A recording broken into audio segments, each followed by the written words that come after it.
जय हिंद छात्रों, आपका अपना YouTube चैनल ज्ञान गंगा एजुकेशन में स्वागत है। आज हम पढ़ने जा रहे हैं बीएड अंतिम वर्ष के अंतर्गत ज्ञान पाठ्यचर्या। ज्ञान पाठ्यचर्या के अंतर्गत हम जानेंगे समाज उपयोगी उत्पादक कार्य की विशेषताएं। इसके पहले हमने समाज उपयोगी उत्पादक कार्य को पढ़ चुके हैं कि समाज उपयोगी उत्पादक कार्य क्या है, उसके अर्थ क्या है, उसकी परिभाषा, उसके उद्देश्य और आवश्यकता, इसको हमने पढ़ा। आइए हम अब पढ़ते हैं समाज उपयोगी उत्पादक कार्य की विशेषता। किस प्रकार समाज उपयोगी उत्पादक कार्य हमारे लिए बहुत ही लाभकारी है, तो हम उसकी विशेषताओं की ओर जानते हैं।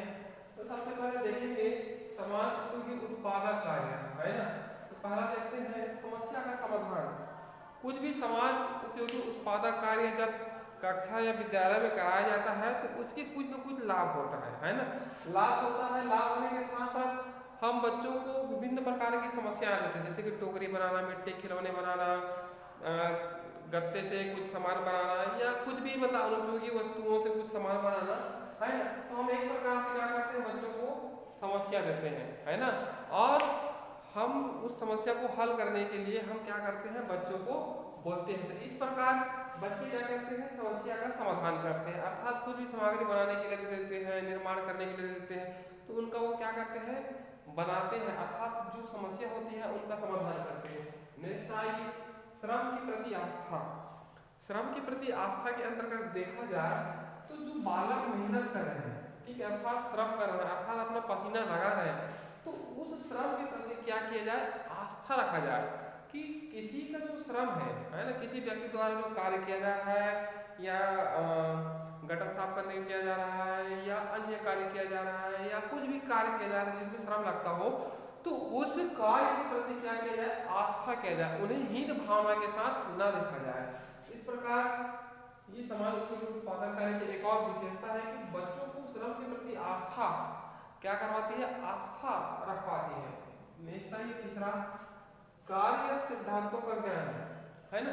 इस प्रकार प्रत्येक कार्य के कुछ कुछ नियम होते हैं, उनके सिद्धांत होते हैं, प्रिंसिपल होते हैं, तो उन सिद्धांतों का ज्ञान बच्चों को होता है। अब मान लीजिए हम विद्यालय स्तर पर बहुत सारे कार्य बच्चों को सिखा रहे हैं, उत्पादकीय कार्य सिखा रहे हैं, और सिखा करके हम उनके अंदर कौशलों का विकास कर रहे हैं, है ना।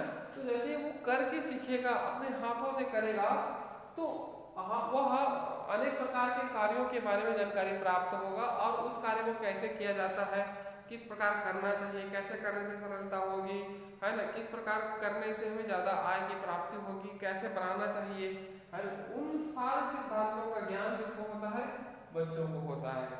नेक्स्ट आइए सक्रियता या रुचि का सिद्धांत।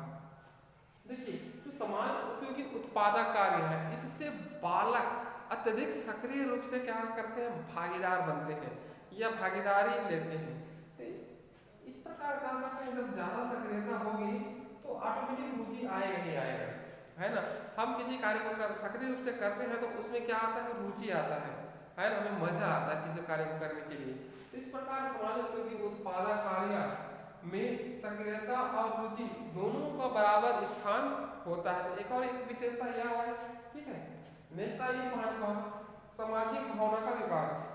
हम बालकों को अलग अलग ग्रुप में बांटते हैं, है ना, या अलग अलग कार्य बच्चों को देते हैं, तो आपस में उस समस्या को हल करते हैं, ठीक है, आपस में मिलकर उस समस्या को हल करते हैं, तो उनके अंदर सामाजिक गुणों का विकास होता है, या सामाजिक भावना का विकास होता है, आपस में मिलजुल करके रहने का, आपस में किसी समस्या को हल करने का, आपस में किसी समस्या को और आगे ले जा करके उसको समाधान करने की भावना का विकास होता है। तो यहाँ पर सामाजिक गुण, है ना, मित्रता, भाईचारा, है ना, ईमानदारी, ये सारे गुणों का क्या होता है, विकास होता है।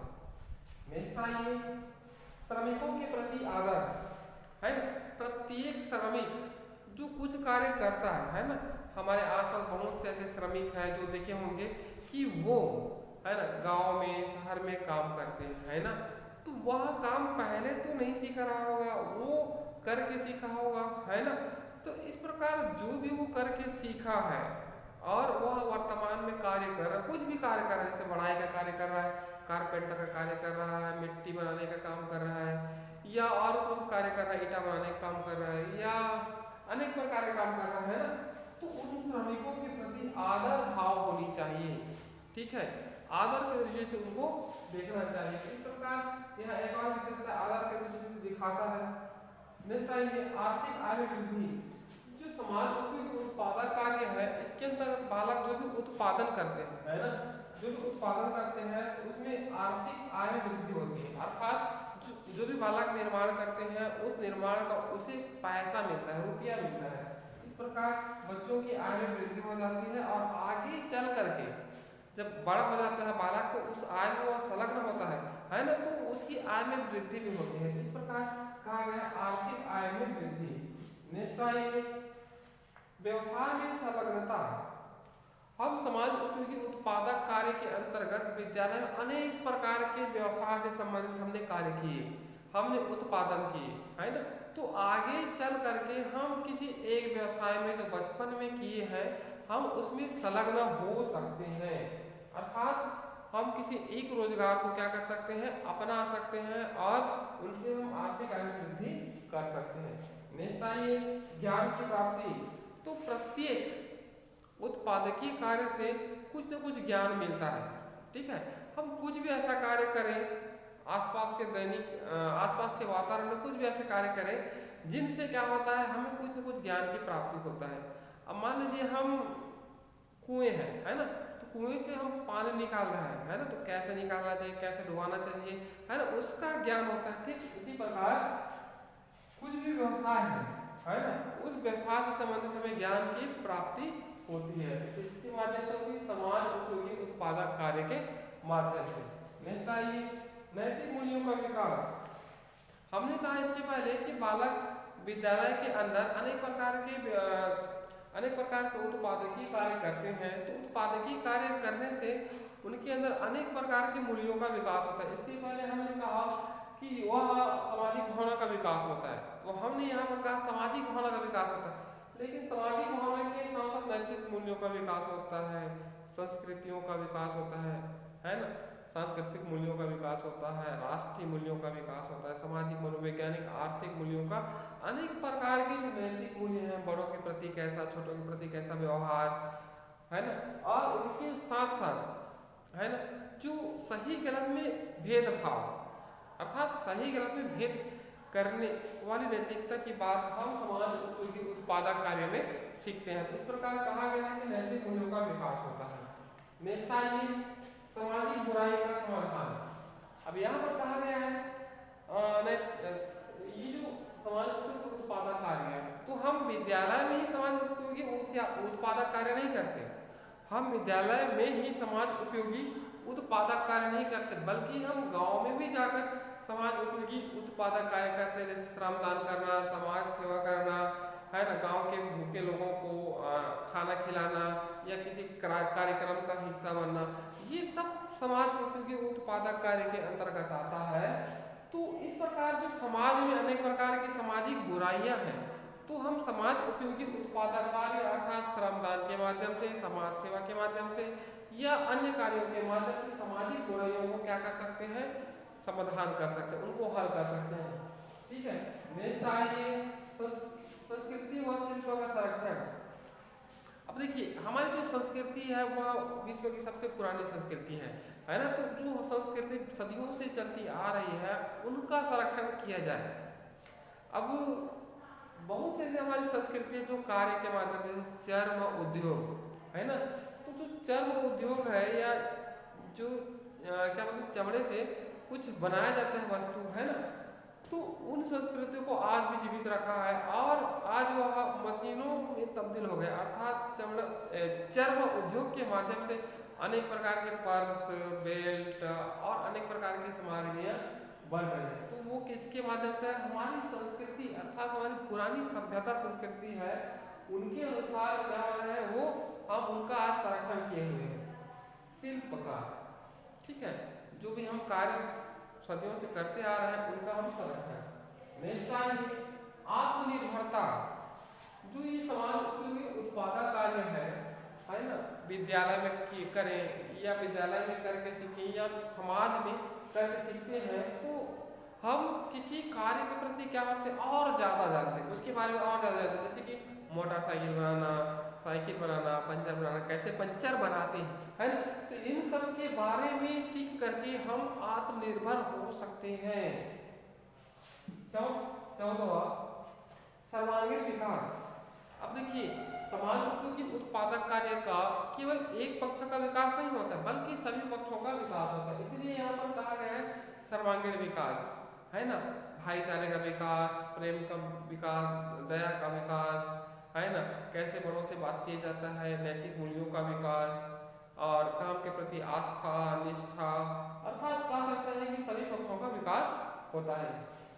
निश्चय कौशलात्मक विकास। कौशलात्मक विकास के अंतर्गत देखें तो बालक को कैसे काम में लाना है, कैसे काम कराना है, कैसे उनको सिखाना है, कैसे वो सीखेगा, तो उनके अंदर अनेक कौशलों का विकास होगा। जैसे कि पढ़ाने के संबंध में अभी बीएड प्रशिक्षार्थियों का क्या हो रहा है, अभ्यास, टीचिंग अभ्यास के लिए गए थे पिछले वर्ष, तो उनके अंदर क्या कौन से कौशल आया, क्या पढ़ाने के कौशल आया, क्या पढ़ाने के कौशल या गुण आया क्या। तो इस प्रकार जो समाज उपयोगी उत्पादक कार्य है, इनके अंतर्गत छात्रों के अंदर विभिन्न प्रकार के कौशलों का विकास किया जाता है। तो इस प्रकार ये हो गया समाज उपयोगी उत्पादक कार्य की विशेषताएं। इनके अलावा और अन्य पॉइंट को आप जोड़ सकते हैं। तो ये हो गया आपका समाज उपयोगी उत्पादक कार्य की विशेषताएं। आइए नेक्स्ट।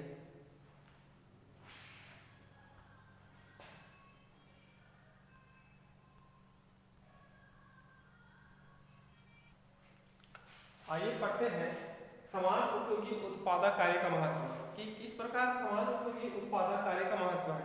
लगभग जो विशेषता है और महत्व मिलता जुलता है ना। तो फिर भी आइए हम पॉइंटों के माध्यम से समझने का प्रयास करते हैं। तो देखिए, समाज उपयोगी उत्पादक कार्य से सोचने की शक्ति बढ़ती है, अर्थात हम बच्चों को समस्या देंगे, अनेक प्रकार की समस्या देंगे, बालक उसे करेगा, है ना। तो कैसे करना है, कैसे आगे बढ़ाना है या आगे क्या करना है ना, तो इन सब पर बालक अधिक सोचता है। इस प्रकार उनकी सोचने अर्थात तर्कशील शक्ति का विकास होता है। दूसरा आइए, कार्य अनुभव द्वारा शिक्षा। ठीक है, अब यहाँ पर कहा गया कार्य अनुभव, कार्य करेंगे तो अनुभव प्राप्त होगा और अनुभव द्वारा शिक्षा प्रदान करना।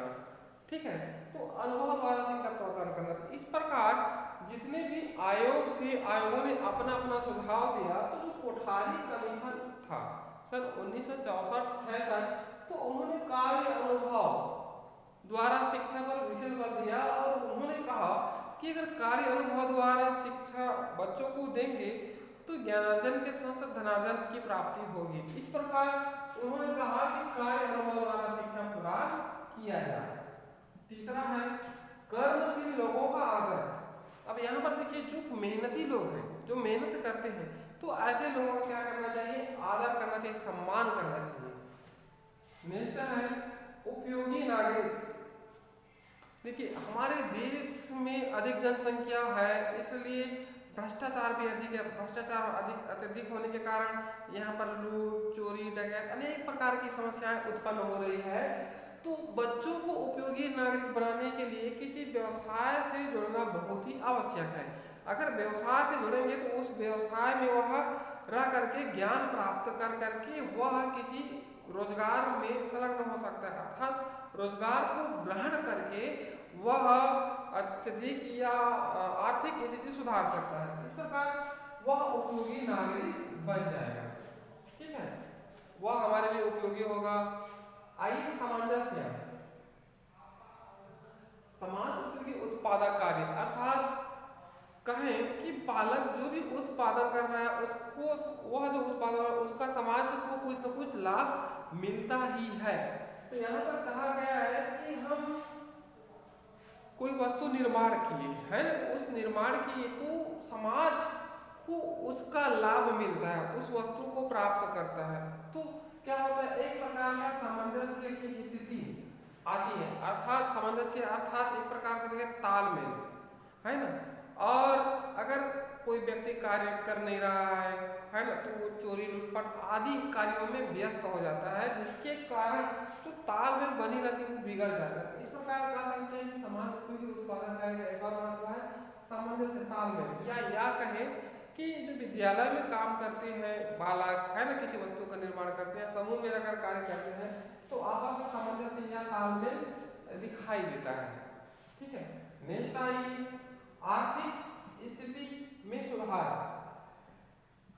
इसके पहले हमने कहा है ना, बालक को निर्माण करेगा तो समाज के लोग उसे खरीदेंगे तो जो निर्माण किया है उसके पास क्या आएगा, पैसा आएगा। इस प्रकार कह सकते हैं कि उसकी आर्थिक स्थिति मजबूत हो जाएगी। नेक्स्ट आई नवीन कार्यों की खोज। यह बहुत ही फायदेमंद है। देखिए, हम पहले परंपरागत साधनों का प्रयोग करते थे, लेकिन आज नवीन कार्यों की खोज के द्वारा बालक अत्यधिक पैसा कमा सकता है। पहले हम श्रम पर निर्भर थे और आज क्या है, हम मानसिक श्रम पर निर्भर हैं। ठीक है, पहले शारीरिक श्रम पर निर्भर थे, आज हम मानसिक श्रम पर निर्भर हैं और मानसिक श्रम के द्वारा हम अत्यधिक पैसा कमा रहे हैं और कमाया जा भी रहा है ना। और जो मेहनत कर रहा है, अपना शारीरिक श्रम लगा रहा है, वह कम पैसा कमा रहा है। तो इस प्रकार कह सकते हैं कि हमें नवीन मार्गों की खोज करना चाहिए। जिस प्रकार कोलंबस ने समुद्री मार्गों की खोज की, ठीक उसी प्रकार हमें भी नए नए कार्यों की खोज करना चाहिए कि कौन से कार्य में हमें फायदा होगा, कौन से कार्य में हम और अच्छे से प्रगति कर सकते हैं। तो इस प्रकार नए कार्यों की खोज किया जाता है। नेक्स्ट है भेदभाव का अंत। अब यहाँ पर कहा है हम समूह में रहकर कार्य करते हैं, आपस में रहकर मिलजुल कर किसी कार्य को संपन्न करते हैं, है ना, और उनको हम बेचते हैं, समाज के लोग उनका उपयोग करते हैं, पैसा आता है, हम आपस में बांटते हैं। तो इस प्रकार कह सकते हैं कि भेदभाव का अंत हो जाता है।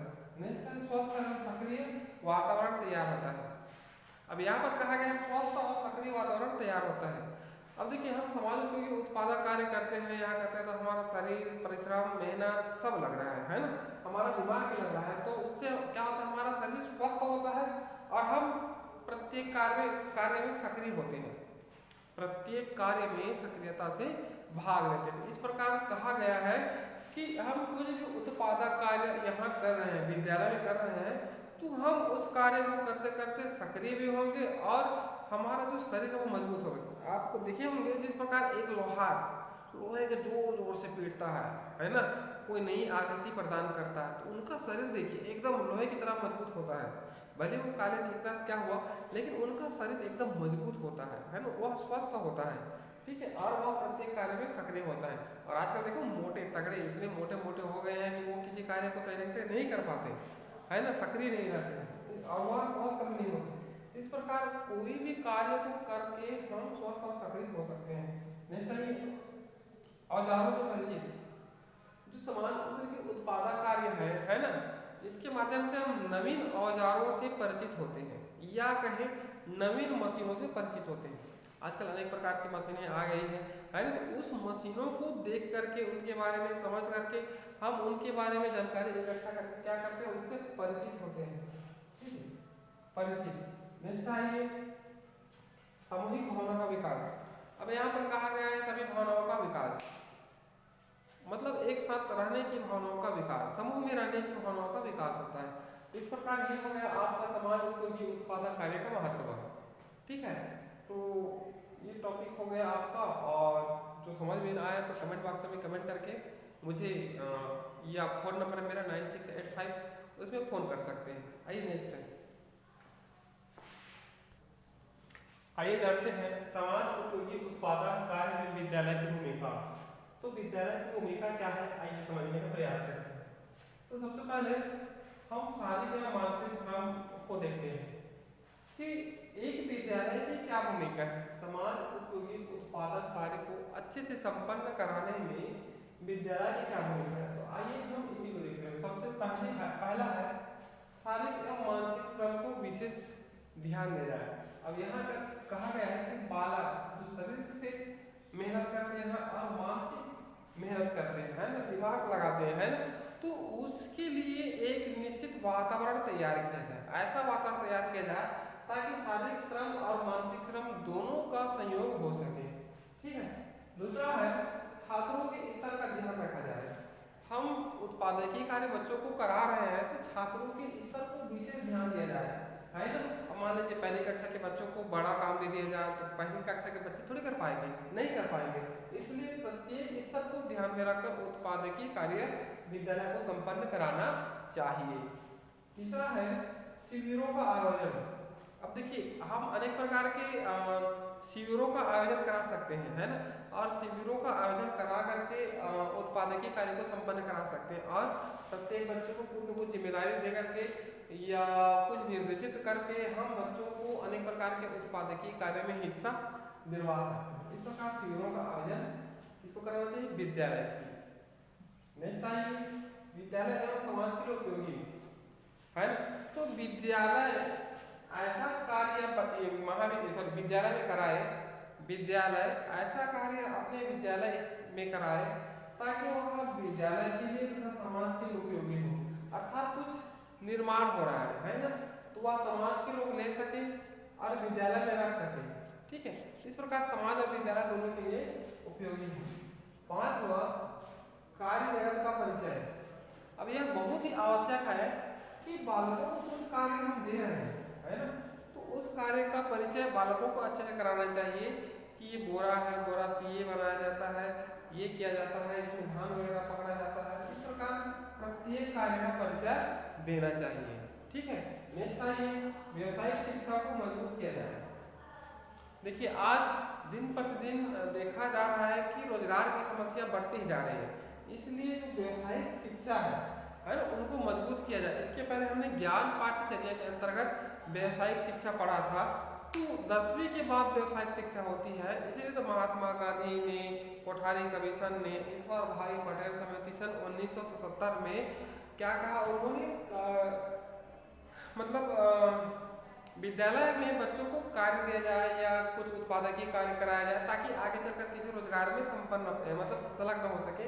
तो उसी को ध्यान में रखकर यहाँ पर कहा गया है कि विद्यालय की क्या जिम्मेदारी है कि व्यवसायिक शिक्षा को मजबूत किया जाए, किसी व्यवसाय में बच्चों को संलग्न किया जाए ताकि आगे चल करके उसे रोजगार प्राप्ति में कठिनाई न हो। नेक्स्ट है छात्रों की रुचि क्षमता पर हो। अब हम बच्चों को उत्पादकीय कार्य करा रहे हैं तो छात्रों की रुचि के अनुसार नहीं है, उनकी क्षमता के अनुसार नहीं तो बालक नहीं कर पाएगा, इसलिए उनकी रुचि क्षमता के अनुसार कार्य को देना चाहिए। नेक्स्ट है सभी पलों पर ध्यान, ठीक है। बालक क्या कर रहा है, क्या नहीं कर रहा है ना। अगर बालक कुछ गलती कर रहा है तो हम निर्देश दे सकते हैं, ठीक है। निर्देश एकदम बेटा ये गलत हो रहा है, यहाँ पर थोड़ा सा सुधारने की आवश्यकता है, बनाने की आवश्यकता है। इस प्रकार है ना, बालक कुछ कर रहा है तो विद्यालय की जिम्मेदारी है, वहाँ के शिक्षकों की जिम्मेदारी है कि कुछ ध्यान दिया जाए ताकि अच्छा हो सके।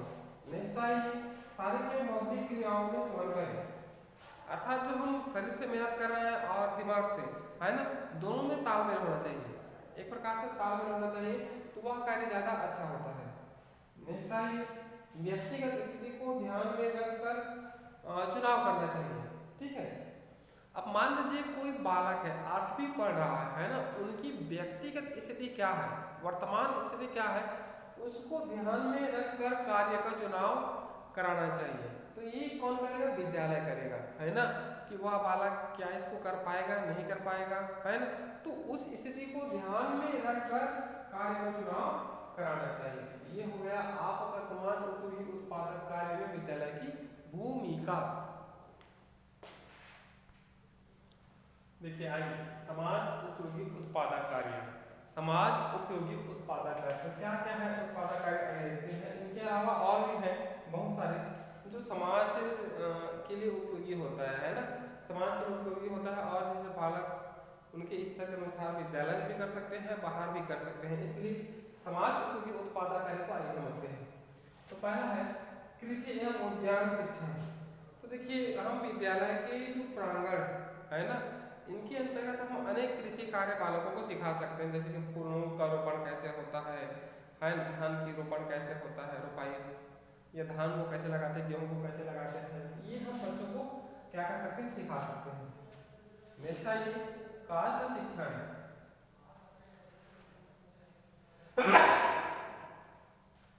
तो काष्ठ अर्थात लकड़ी, ठीक है। यहाँ पर लकड़ी से संबंधित जितनी भी वस्तुएं बनती है, लकड़ी से जो जो वस्तुएं बनती हैं हम उसका शिक्षण भी दे सकते हैं। कहाँ? विद्यालय में। ग्रंथ शिल्प, ग्रंथ मतलब जो बड़े बड़े पुराण है, जैसे कि उपनिषद है, 18 पुराण है, महाभारत है, गीता भागवत है, तो ये हमारी जो पुरानी संस्कृति रही उसमें हम बनाते थे। लेकिन आज भी हम, है ना, ग्रंथ का निर्माण कर सकते हैं या नई नई किताबों का निर्माण करके हम अपनी दैनिक जीवन की आवश्यकताओं को पूरा कर सकते हैं। ये हो गया कटाई बुनाई, ठीक है। कटाई बुनाई के माध्यम से भी हम बहुत सारे ऐसे कार्य कर सकते हैं। आजकल तो पूरा स्वेटर वगैरह बनता है, आप थालपोश बनता है, किससे बनता है? कटाई बुनाई, यही सब तो होता है। फिर चर्म उद्योग अर्थात चमड़ा का कार्य, तो इसमें ये होता है कि चमड़े से बेल्ट बनता है, बेल्ट पर्स वगैरह वगैरह और अनेक प्रकार के मतलब बैग वगैरह भी बनता है। ये हो गया चर्म शिल्प। धातु शिल्प, धातु अर्थात बर्तन, जैसे कांच की बर्तन, स्टील की बर्तन, सिल्वर की बर्तन, तो इन बर्तनों के द्वारा भी हम आपस में रोजगार प्राप्त कर सकते हैं। नेक्स्ट है मिट्टी का कार्य। मिट्टी के कार्य अर्थात मिट्टी के अनेक प्रकार के खिलौने, देवी देवता या अनेक प्रकार की वस्तुएं बना करके हम आत्मनिर्भर हो सकते हैं। गृह शिल्प, अब देखिए घर को कैसे सजाना है, घर का रख रखाव कैसे करना है, खाना कैसे बनाना है, अर्थात जो एक घर में कार्य होता है उन सब के बारे में हम जानकारी इकट्ठा कर सकते हैं, ज्ञान प्राप्त कर सकते हैं। अब आया है आधुनिक कार्य। आधुनिक कार्य के अंतर्गत आजकल एप्स बनाने में हो गया है, ठीक है, एप्स बनाना हो गया, सॉफ्टवेयर बनाना हो गया। इनके अलावा और कंप्यूटर के माध्यम से अनेक प्रकार के कार्य संपन्न कराए जा रहे हैं, जिनसे हम अत्यधिक लाभ कमा सकते हैं या किसी रोजगार को आसानी से प्राप्त कर सकते हैं। ये हो गया समाज उपयोगी उत्पादक कार्य। इनके अलावा और बहुत सारे ऐसे उत्पादक कार्य हैं जिनको करके हम आत्मनिर्भर बन सकते हैं और कुछ हम निर्माण कर रहे हैं तो समाज के लोग उनका उपयोग कर सकते हैं, उनका अर्थात उनको खरीद सकते हैं। खरीद करके तो हमें पैसा मिलेगा जिनके माध्यम से हम आत्मनिर्भर बन सकते हैं। ये हो गया आपका समाज उपयोगी उत्पादक कार्य।